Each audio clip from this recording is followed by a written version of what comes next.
Kris Warner. Kris, good morning to you. Good morning, gentlemen. Where do we find you this morning? Are you back in Charleston? I am in Charleston, headed to Greenbrier County later on this evening for a Farm Bureau event, but we're working in the Capitol today. Very good. Were you in the Eastern Panhandle recently? We were over registering some high school seniors and also announcing a business fraud conviction. So we had a full day in the Panhandle. Yes, you had a conviction in Jefferson County, and of course you are the Secretary of State. Most people assume and associate your job as being that with elections, but you also deal with small businesses in the state as well. We do. We're the chief business registrar for the entire state, and so we track all 169,000 or so businesses, and have an active database, which led to some of what we announced in this conviction. Yes, let's talk about this and the scenario. If you could set it up for us as to what was the crime and how was the person caught. Let me. The crime. There were 2 counts of forgery and 1 count of uttering. So forgery of business documents. The uttering occurred when those were offered at the Jefferson Security Bank of Martinsburg. But let me just first of all state, if I could, the real story for me was the group that went to work and delivered this conviction. And it was everybody from your Jefferson County prosecuting attorney, Stephen Groh, the assistant prosecutor, Neil Zaradnik, the prosecutor assistant, Adam Ward, prosecutor's office, Adam Ulsh. It went to the Berkeley County Sheriff's Department, Rob Blair, Deputy Jenkins, Sergeant there, Tom Funk, and then Frederick County, Maryland, Deputy Detective Corporal Snyder, who cracked some codes as it relates to communications that were going back and forth, and then Kim Mason, our Director of Investigations. But to set this up, they all worked. It was just unbelievable how fast they worked over a 5-month period of time to figure out exactly what had gone on. But May of 24, there was a forged business document that was presented to Jefferson Security Bank branch in Martinsburg to open a bank account, and a very well-trained employee picked up by using our database in the Secretary of State's office and background research, turned up a flag that there was a business entity that didn't appear to be registered, and that kind of triggered everything. They went to work. They notified our business hub that's located there in Martinsburg, and there was an internal investigation, and they determined that the document that had been offered at the bank was not legitimate. And after further investigation by various law enforcement agencies, it was discovered that the business owner had paid the now convicted Dana Marie Phillips to file business paperwork and open a second business. Ms. Phillips owned her own separate business and frequently, filed paperwork for other businesses. And the victim in this case had used Mrs. Phillips' services for past other filings. And but our staff was able to determine that the business document was forged. They did that by comparing filing dates and login history to our online business system. So we then shared this information with an attorney general's investigator who worked with these multiple law enforcement agencies. They conducted interviews. They did research. They obtained communication to determine who created the fraudulent document. And then during the investigation, the investigator uncovered a second forged document that was provided to the bank as well. All told, by grand jury, Dana Marie Phillips was indicted on 3 felony counts in April of 2025. Again, 2 for forgery, 1 for uttering. And then she pled guilty to forgery in September of 25 and was sentenced to 2 to 10 years in prison, plus fines and fees. Is that sentence to be served at the Eastern Regional Jail, or will she be transferred to a different facility? Do you know? I don't know where that will take place. I do know one thing, though. Being in the Secretary of State's office, this felony conviction is going to prevent her from voting until her debt to society is fulfilled.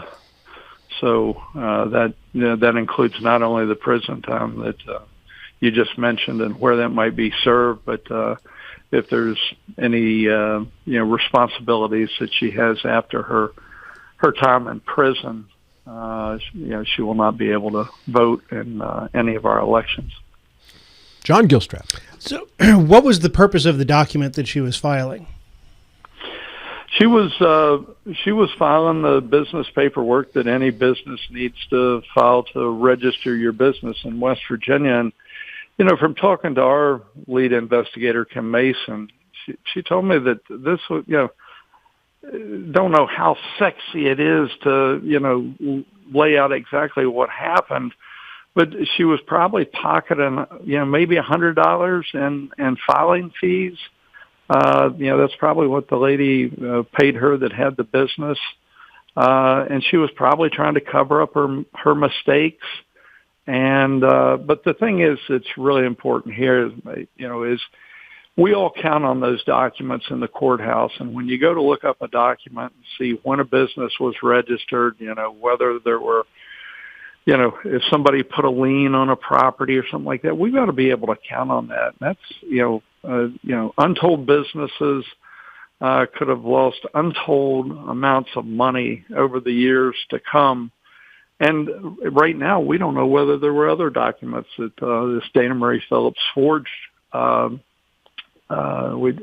don't know, but we know that we were able to prove in this case, in these two documents, that they were definitely forged and then offered to the bank, which brings the count of uttering into play. And we can't have that. I mean, we can't have people that count on the courthouse every single day for the documents in the courthouse to have anything that's forged or is not accurate. So did a legitimate person hire Dana Marie Phillips to forge documents, or did she forge documents out of whole cloth? No. There was a legitimate business. I'm not going to mention that business. It's in the public documents, but the lady that owned the business didn't do anything wrong, and that's where this investigation came into play. Was we wanted to know, was the business owner in on this? Was there something that they were going to get joint financial gain? But that was not the case at all. And that's where the Frederick County, Maryland Deputy Detective Corporal Snyder came into play, into being able to get into the documents that were transferred electronically between Dana Marie Phillips and the business owner. And the business owner was not in on this at all based on the investigation. I'm trying to figure out the point of, I own a West Virginia business and I filed it. It's a LLC, but it's really easy to do. I mean, there's just not a lot of places to forge. Right. Well, and that's something that I'd like to point out. A number of people in West Virginia that have businesses have received mailers, saying, "Hey, we'll file your annual report for you," and they charge anywhere from $200 to $250. And it's really easy. You can go on our website, the West Virginia Secretary of State's website, fill out this information yourself. In fact, if you've done it previously, it'll pop up what your previous filing was, and it's a couple of clicks and you're done. So it's easy to do. We have the business hub right there in Martinsburg, and with everything that we've done online, we've made it as easy as possible. You don't even need to go into the business hub or to our office to file your to register a business, number one, or to file annual reports. It's really easy to do from your pajamas at your dining room table if you choose to do that from a laptop or a tablet. Yeah, I mean, if nothing changes, it's like a click mark. It's just, Sometimes that's too much effort, Charles. I guess. Matt Miller. No, I wish more people knew that, and by talking about it here, I know more people are going to hear it this morning and understand. You don't have to. The ones that we've gone after in the past are these out-of-state firms that are trying to collect a huge amount of money for not really providing a service, and quite frankly, the way that they're doing it, and that's maybe for another interview.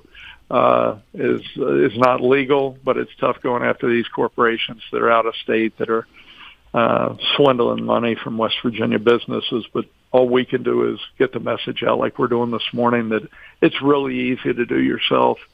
And if you need any help, all you got to do is call the Secretary of State's office, and we have an entire business division. In fact, most of our employees are in the business division. Out of 49 employees, only about 6 focus full-time on elections.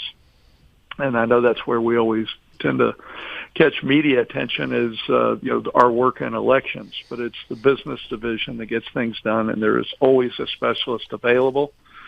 You can even schedule ahead. You can go online and say, I have time at noon tomorrow, and our business specialist will call you back and answer any questions you may have about filing annual reports or registering your business. Mr. Warner, this is Matt Miller. If I'm hearing correctly, this Miss Phillips offered this as a service, and this particular business owner, went to her for that service. Did you find in the investigation that Miss Phillips had been doing anything like this with other potential clients? Well, we found a second forged document related to this business. We would have to have other folks come forward and offer information that they had on Dana Marie Phillips if they had a similar situation for us to investigate. Again, the good news story is here. All of the folks that in Berkeley County that went to work with the well-trained employee at Jefferson Security Bank of Martinsburg that provided the tip that allowed everybody else to join in on this and bring a halt to it. Is this type of fraud something that you face often, or is this kind of a limited thing? I wouldn't say that it was often, but I will tell you that we don't have the ability to prosecute out of the Secretary of State's office, so we are constantly with our investigations team working on whether it's election crime or business fraud crime like this, and we turn that information over to prosecutors in each of the counties where that may occur, and it's up to them to decide to prosecute. With everything going on in today's world, with serious crimes of murder and drug overdose, sellers, they rack and stack these things, and sometimes the business fraud is not always at the top of the list. But I got to give it to now our the former prosecutor and now U.S. attorney for the work that he did, and then those that picked up the ball underneath the sheriff, the attorney general's investigator, the prosecutor's office, to carry this forward in a very timely manner and get it in front of the grand jury and end up with a conviction. Well, let's turn to elections. If you don't mind, give us a little more about your trip to Berkeley County and the Voter Education and Registration Assembly and that program to get seniors in high school ready to vote. We have been in probably 24 high schools. Just yesterday I was at Herbert Hoover in Kanawha County. But any high school that will have us in, we come in, we give a quick talk about Jennings Randolph and what he did to fight for 29 years to make sure that 18, 19, and 20-year-olds have the right to vote. And we point out that everyone has one vote. It doesn't matter whether you're Donald Trump or Taylor Swift or one of the high school seniors there that if they register to vote, we're all equal in this country, and that's the way our founders understood the importance of us all being equal and all having one vote, and that seems to resonate. And in those 24 or 25 high schools we've been to in the last 6 or 7 weeks, we've registered over 2,000 high school seniors that will be 18 before next year, before November of next year, and they're starting off on their journey of civic responsibility. I love pointing out, Sarah Blair as a 17-year-old registering to vote and then also filing to run for office out of the Eastern Panhandle, and then being elected to the House of Delegates. We also point out Caleb Hanna out of Nicholas County, the first Black American, youngest Black American to ever be elected to a state legislature, and now Josh Holstein out of Boone County. He served 5 years in the legislature and is now the youngest state chairman ever in the history of the country for a major political party at the age of 23. So West Virginia's always given young people the opportunity to, be civically engaged and involved. And I'd like to think part of that's due to Senator Jennings Randolph fighting for the 26th Amendment to the Constitution for such a long period, and then finally in 1971 giving 18, 19, and 20-year-olds the right to vote. Is this generally done as part of a school, like the whole assembly gets together? Yeah, we get anyone that in the high school. We work in advance to make sure that the information you got to have on that application is ready to go. Social Security numbers, driver's license. Make sure that they're ready to go the day that we get there, we lay out the information. We're not forcing anyone. We don't encourage one party over another. We just want to make sure that they have the right to register and vote and be involved and have, their voice matters, elections matter, and voting matters. And we try to communicate that in a short period of time. It takes us about 40 minutes. And we can even do, the largest of high schools. I think the largest I spoke to was in the northern Panhandle. I think it was Wheeling Park. There were 750 kids in that auditorium, and because there were so many, we ended up giving them the opportunity to register to vote over their phones, and many of them took that up. The other thing I'll mention to you is that this Jennings Randolph Award that we have is for high schools that register 85% of their senior or eligible class. And then in some cases, you have students that are driving this, and they go to the principal and say they would like to have us in the high school. Other times we're working with civics teachers or social studies teachers. But then we recognize 2 students out of that class that really did the most work to get their class registered. We bring them to Charleston. We recognize them in front of the state legislature, and they're honorary secretaries of state. That's something, they can put on their resume, and they mirror me for the day and get to see everything that we do from business registrations to running safe, secure, fair, and honest elections. How do you gauge their levels of enthusiasm? Well, we engage the enthusiasm by the questions being asked. I love it when we go into a school and they're asking good questions. I mean, put yourself back at 17 or 18 years of age. We're getting questions like, what's the difference in between a primary election and a general election?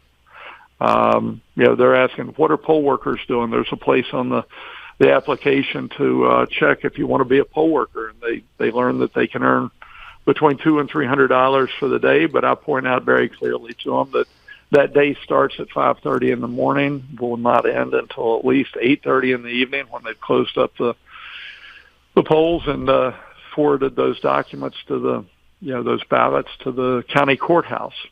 And they'll have to be without their phone all day too, won't they? we point that out as well. That's a detail. And that's probably the toughest thing on them, even more so than waking up at 5:30 in the morning. Do any of them give you questions to take back to Governor Morrissey? I've not had any of those questions for Governor Morrissey. You have 6 and a half. Do you have a question for Governor Morrissey? Yeah, when do I get my broadband? It's coming, John. It's coming. It's coming. Hey, Kris, we've got about I will tell him the next time I see him that is the question from you, sir, that you want to know when you're going to have broadband. Okay, Please very do. well. Yeah, we've got about a minute left. Secretary of State Kris Warner has been our guest. Any final thoughts, Kris?